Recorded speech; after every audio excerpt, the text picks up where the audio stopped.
এজন্য আমরা যে পজিশনে আছি, আমি যদি অফিসের বস হই তাহলে আমার চিন্তা হবে যে আমার এই বস চেয়ার থেকে কারোর উপর জুলুম হবে না, সর্বত্র আদল ও ইনসাফ কায়েম করবে।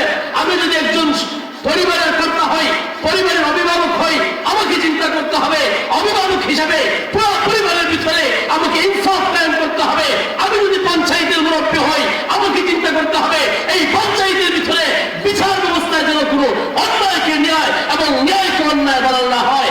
আমি যদি দোকানের মহাজন হই, আমাকে চিন্তা করতে হবে আমার অধীনস্থ যারা আছে, কর্মচারী যারা আছে, তাদের উপর যেন কোনো জুলুম না হয়। আমি যদি কোনো প্রতিষ্ঠানের প্রিন্সিপাল হই, সেখানে আমাকে চিন্তা করতে হবে আমার অধীনস্থ কারোর উপর যেন জুলুম না হয়। যদি এই চিন্তা না করি তাহলে লিখে রাখুন, আপনার অফিসের বসটা ঠিক থাকবে না, আপনার পঞ্চায়েতের মুরব্বীরা ঠিক থাকবে না, আপনার দোকানের মহাজনরা ঠিক থাকবে না, আপনার পরিবারের কর্তৃত্ব ঠিক থাকবে না, আপনার বিচারের আদালতের চেয়ার ঠিক থাকবে না, আপনার রাষ্ট্রীয় ক্ষমতার মসনদ ঠিক থাকবে না।